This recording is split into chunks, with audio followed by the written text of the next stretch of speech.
Thank you, everybody. It's so wonderful to see so many people here.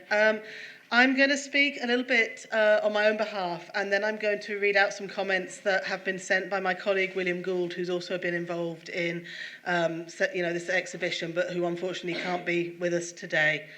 So I just wanted to start, obviously, by thanking everyone who's been involved in setting up this wonderful exhibition. I know a huge amount of hard work has gone into bringing it to life. And I'm incredibly grateful to everyone involved, including Mr. Rajendran and the Siddhartha Charitable Trust, Mr. Paranjith, Udaya and the Neelam Cultural Centre, and everyone at Neelam Publications and Books. But I'd also particularly like to thank Yashashwani, without whose hard work and enthusiasm for this project and encouragement, I wouldn't be here and this wouldn't be happening. So thank you so much to her as well. So just to introduce myself very briefly, my name is Andrea Major. I'm a professor of colonial history at the University of Leeds. My research interests focus on the relationship between Britain and India in the 18th and 19th century, but I've been particularly interested in social reform issues, particularly around issues of slavery and unfree labour. But also the position of women, the missionary movement, and colonial and local impetuses for reform in these areas. So while my focus is on a period a couple of centuries earlier than some of the material produced for this exhibition, a lot of the themes have been very prominent in my research. I'm also here, as I said, representing my friend and colleague, Professor William Gould, who's Professor of Modern History at the University of Leeds. He had hoped to be here tonight, but unfortunately various travel and other restrictions meant that he wasn't able to join us. But he has sent some comments for me to read out, and with your permission, I will do that when I've finished my own sort of brief introduction. Will's work on mid-20th century India, and particularly his recent project on Dr. Ambedkar and his time in London, is obviously very closely connected to a lot of the themes of this exhibition. I know he's worked closely with Yashashwani in contextualising a lot of the exhibits. But before I move on to read out Will's remarks, I'm just going to say a little bit about how this exhibition came about, or at least how Will and I and the University of Leeds came to be involved in it. As some of you may know, Yashashwani is currently undertaking a PhD at the University of Leeds, looking at the history of Dalit activism in Karnataka, and particularly at the activities of the DSS from the 1960s to the 1980s. So, as I said, although my own research interests are focused a little bit earlier, I've been really interested in her project and have had the good fortune to work as co-supervisor for her research. And I've learned a huge amount as a result of reading her work on the evolution of Dalit activism in the mid-20th century. And one of the things that really struck both Professor Gould and myself in working with Yashashwani on this project and reading her work was the centrality of print culture and publishing to this movement. The DSS magazine, Panchama, has been central to her project, and it's acted as more than just a sort of source of information. It's an object of study in its own right.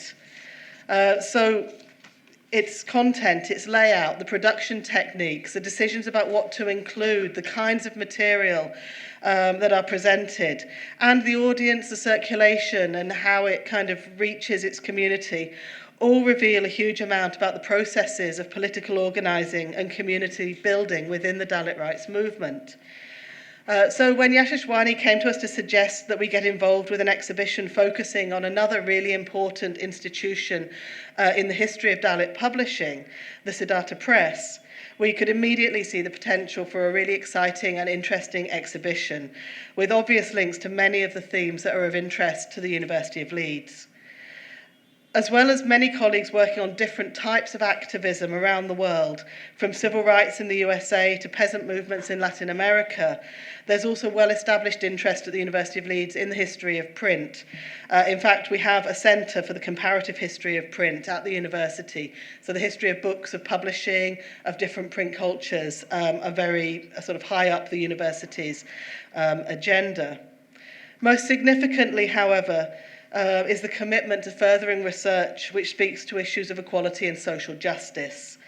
And it was this theme and the importance of this exhibition in terms of showcasing the history of activism around the Dalit rights movement that allowed us to take this initiative forward as a sapling project. So sapling projects are projects sort of supported by the University of Leeds, and in particular by the Leeds Arts and Humanities Research Institute, that really focus on issues of medical, environmental and social justice.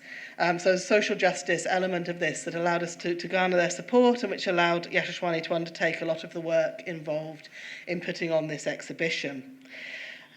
Sapling projects are also focused on building collaborative relationships and partnerships, and kind of building friendships, with partners around the world in producing these kind of events. We hope this might be a first step in more productive relationships and collaborations in the future. The project has also been supported by the White Rose Arts and Humanities Research Council, who sponsor Yashashwani's PhD and who agreed to support the exhibition as part of the knowledge exchange activities related to her studies. And this basically allowed her the time off from her research work to be able to, put together this exhibition. And the University of Leeds School of History has also contributed, allowing me to be here, for example, to this initiative. So I want to thank all of those organisations. They have been in the background in supporting this event and offering sort of support and encouragement from afar. But it certainly goes without saying that none of this would have happened without both Yashashwani's original ideas, but also the very, very generous support that she's received, both from Siddhartha Charitable Trust and from Neelam Cultural Centre and everyone at Neelam Publication and Books. And I know that she is going to say a bit more about their contributions, from the sort of space that we are hosting the exhibition in, to the access to the materials that you see around you on the walls. We're incredibly grateful for the sort of wonderful support and generous contributions that have been made by everybody who's involved in bringing this about. In particular, I did just also want to sort of comment a little bit on the exhibition. I'm sure you'll know, with historical documents, they're incredibly vulnerable and often incredibly fragile. And one of the things that I think is really important about the exhibition that you'll see looking around is the way in which a lot of this original material has been enhanced and recovered. So Yashashwani has worked closely with sort of digital imaging and graphic designers and others to really produce versions of this material that are as sort of clear and bright and attractive to look at and easy to read as they can be. And that's a really important sort of contribution to preserving some of this material, which, as we know, in archives can often deteriorate over time. So I hope you'll enjoy looking at all of the materials and the wonderful images and the wonderful sort of pictures of the publications around you. I'm going to end my own remarks, my own thanks there, but I'm going to move on now then to just read out some comments that have been provided, as I said, by my colleague Will Gould, who has been closely involved with Yashashwani in putting together some of the information that you'll see supporting some of the visual exhibits. Will says, I would like to send my thanks to all the people involved in setting up this exhibition. Mr. Rajendran, the founding president of the Siddhartha Charitable Trust, Mr. Pairanjith, filmmaker and founder of Neelam Cultural Centre, Udaya, the convener of the NCC, and everyone at Neelam Publication and Books. I'm sorry I cannot be there in person to share these remarks on the historical significance of this exhibition, but I've asked that they be read out on my behalf. While there has been a lot of work done on how print affected politics in Europe, the culture and development of printing presses in India is less well known, and especially the presses owned by Dalits fighting on an anti-caste agenda. So what I think this exhibition does that is so important is to situate the rich history of the development of print in India into a wider history of the politics of anti-caste mobilisation. Most importantly, it shows how the development of specific Dalit-owned printing presses was crucial to these movements. I would like to briefly touch on three themes that I feel come out of our shared exhibition. Firstly, how print helped to create political networks and spurred social transformations in India. Second, how south of India was particularly important to this situation, especially as far as Dalit-owned printing presses were concerned. And thirdly, how this opens up a wider global history of Dalit politics in interesting ways. So first, on the significance of print to political networks and social causes in India. I wanted to start, before going on to talk about the wider impacts of print, by saying something about the more quotidian or everyday importance of these enterprises. So the skills required for printing combine multiple crafts and knowledge systems, from metallurgy and ironsmithy to engraving, design, delicate machine work, engineering, and literary skills of grammar, lexicography, and epigraphy. So it's incredibly complex and multi-skilled work. And we know that for many smaller rural village or small town presses, printing provided an important source both of family income and community support. So as in the case of Sri Siddhartha Press, printers would create wedding invitations, event invitations, and other goods alongside the magazines and publications that they produced for other companies and organisations, and their own printed material, periodicals, newspapers and journals. So there's a really interesting interaction within these presses between livelihood, community service and social activism.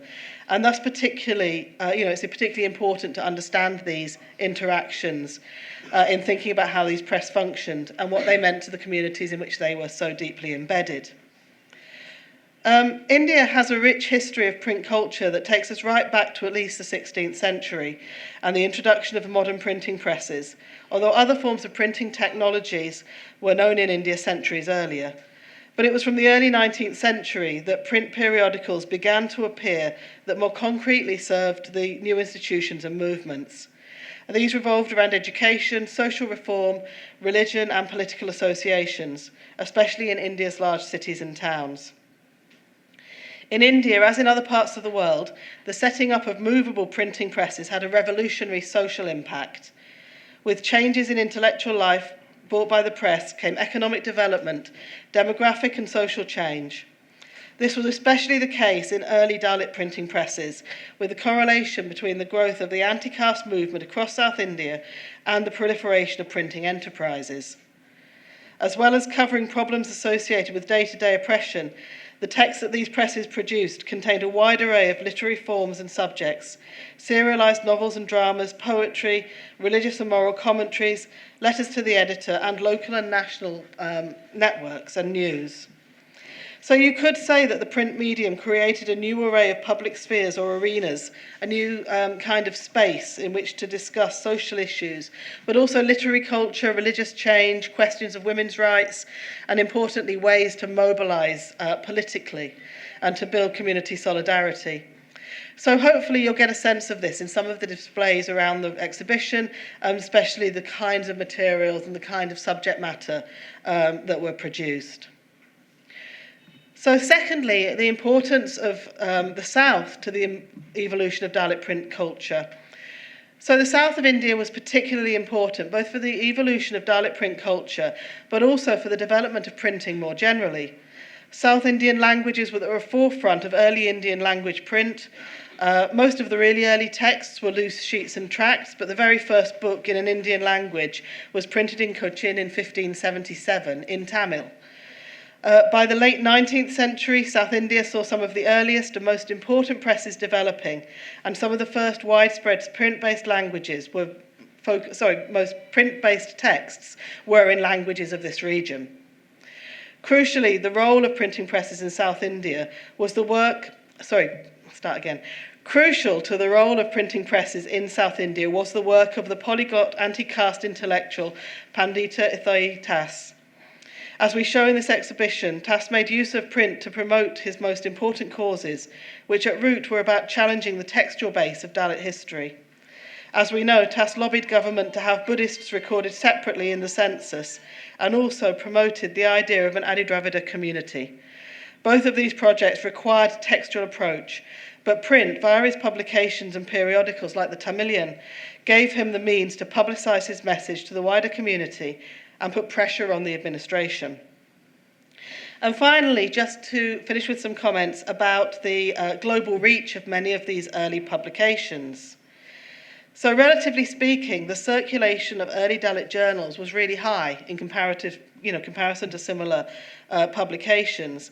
And this was because of the social range of its readership, from labourers to government servants, domestic servants, teachers, military personnel, and beyond. Most importantly, the readership was geographically widespread, meeting the needs of a Dalit diaspora across South Asia and around the globe. The Tamilian, for example, which was published here in Chennai, had agents in Bangalore, in Mumbai, Rangoon, and Durban and Natal in South Africa. So it had a really global reach. Now, newspapers and magazines are expensive to produce, so wide circulation is a crucial factor in their financial survival. But so too were donations from the expanding Dalit diaspora. And this meant that support and readership could extend as far as Burma, South Africa, Fiji, Mauritius, Singapore, and Malaysia.